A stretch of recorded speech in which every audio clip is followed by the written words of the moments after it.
My name is Caitlin O'Toole, and you're watching this video in the Digital Literacy series by Catalyst Foundation. Let me start by saying that Catalyst Foundation acknowledges and respects the Ghana people as the traditional custodians of the land we are presenting on today, and their continuing connection to land, sea, and community.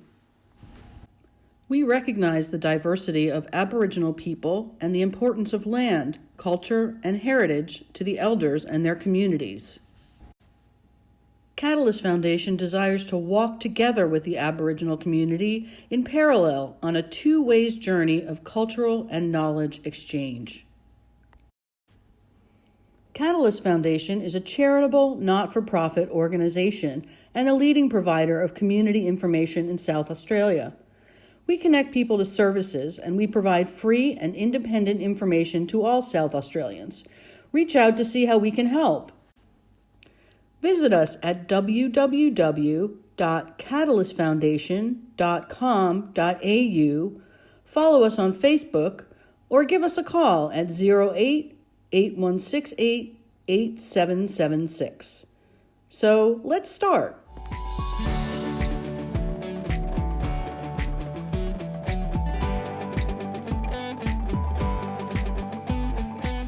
You've probably heard the expression, "there's no such thing as a free lunch," and that phrase relates to today's topic of scams.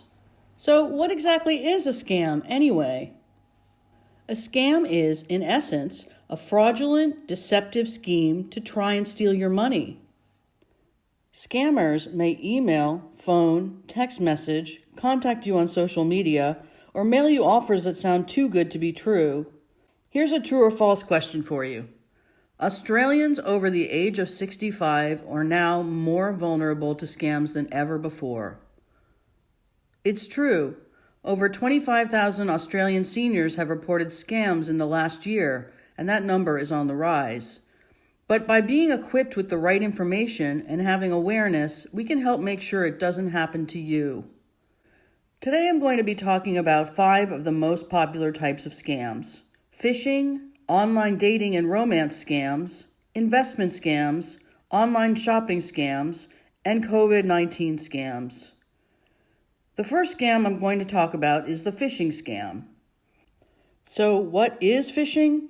Is it A, an activity you can do while on a boat, B, an attempt by scammers to access your personal information, C, a hot new dance trend on social media, or D, what you do when you want compliments? If you said B, you're correct. Phishing is an attempt by scammers to trick you into giving out personal information, such as your bank account numbers, passwords, and credit card numbers. Phishing scams usually start with an email or phone call that seem to be from a business you trust, asking you to confirm your account details.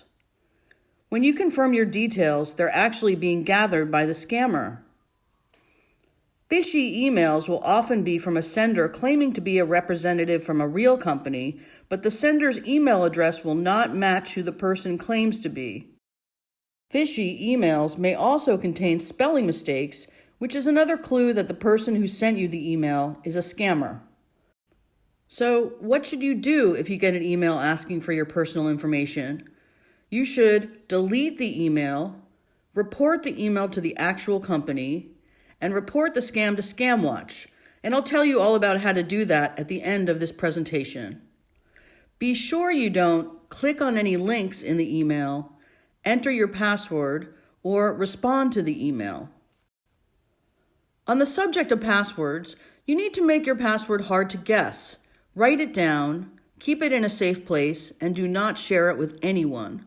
Again, write it down and remember where you wrote it down. And definitely ask for help if you need to, as creating passwords can sometimes be confusing. Ask someone you trust to help you. The next scam I will touch on here is the online dating scam. You may have ventured into the world of online dating or know someone who has. Good things can happen online, but scams can happen too. Scammers sometimes use online dating platforms and social media to get money from unsuspecting dates and friends. Scammers will also scour dating sites and social media for older Australians who have recently divorced or lost a long-term partner, taking advantage of their inexperience with dating sites and their often vulnerable emotional state. If you meet someone online, here are some things you can do to protect yourself. Tell a friend if you decide to meet in person. Meet in a public place or bring someone with you. Contact your bank or financial institution if you believe someone has your details, and report the scam to ScamWatch. Again, I'll let you know all about how to do that at the end of the presentation. But don't give out your bank account details or your credit or debit card details, or send anyone money, or send personal photos or videos. It may feel easy to get close to someone quickly when you meet online, but take your time getting to know someone. Be sure you're not getting emotionally attached too soon. Online dating scammers can manipulate your emotions and try to get what they want. The next scam I want to discuss is the online shopping scam. Online shopping scams involve scammers who use the latest technology to set up fake retailer websites that look like genuine sites. A similar trick is used to lure you to a fake MyGov site.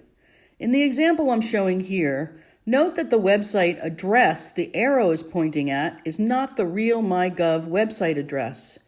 The scammers are trying to access personal information.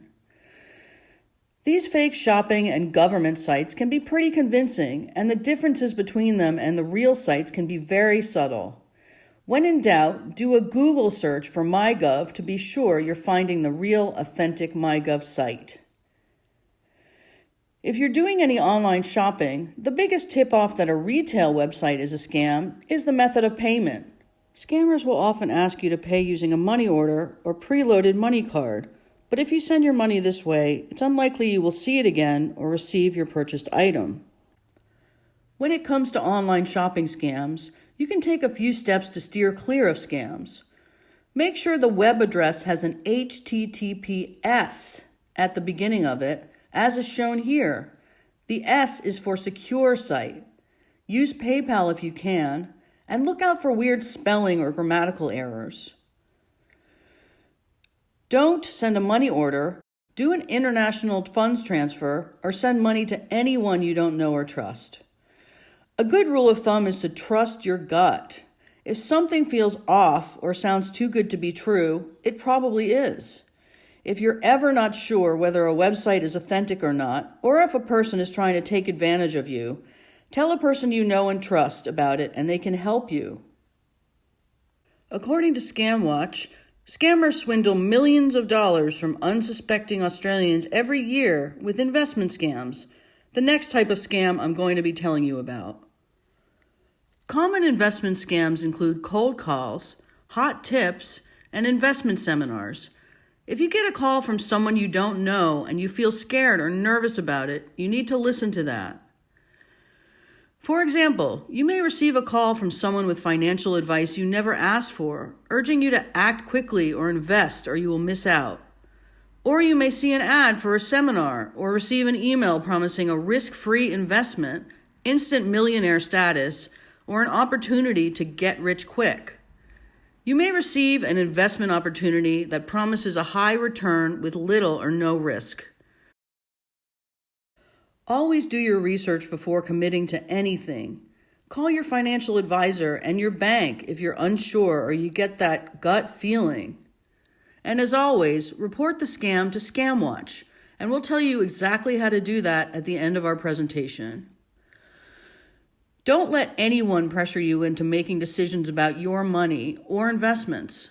Always get independent legal or financial advice. Don't respond to emails from strangers with investment tips or investment advice. Don't commit to any investment at a seminar. Always take time to consider the opportunity and seek independent financial advice. Don't give your details to an unsolicited caller or reply to emails offering financial advice or investment opportunities. Just hang up or delete the email. Whatever you do, do not worry about hurting anyone's feelings, and do not feel embarrassed. This is all about protecting yourself and looking after yourself.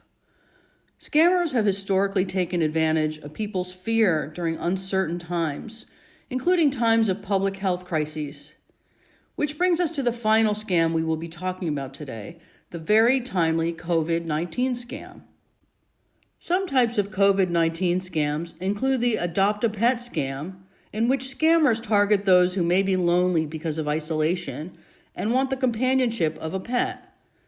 There's also the work from home scam, scams from people pretending to represent the government, Australia Post email scams, fake online stores, or scams promising remedies or cures for COVID-19. Here's a fact for you. COVID-19 scammers have stolen huge amounts of money from unsuspecting Australians in a relatively short period of time. Make sure every site you visit is secure.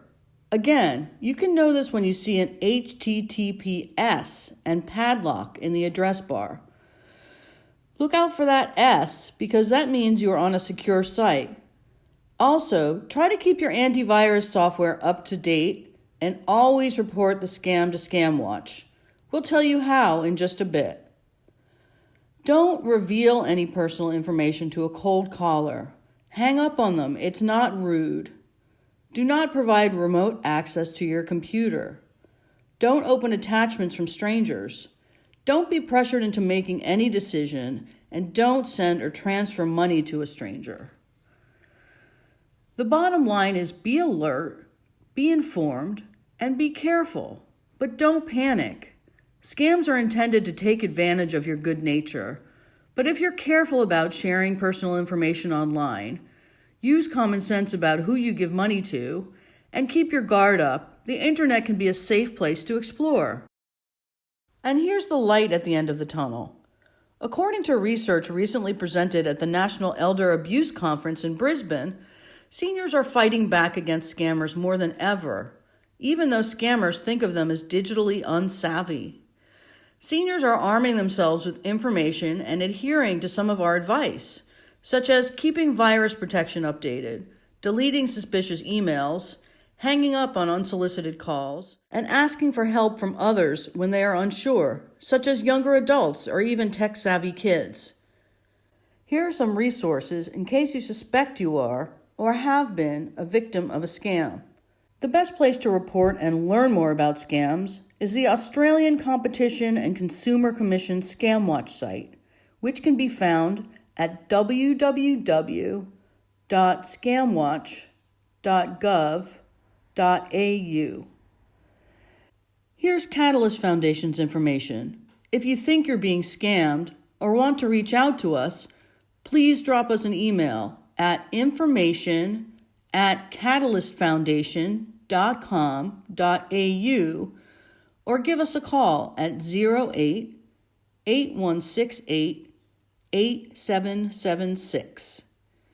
Thank you so much for watching our presentation on how to be scam safe.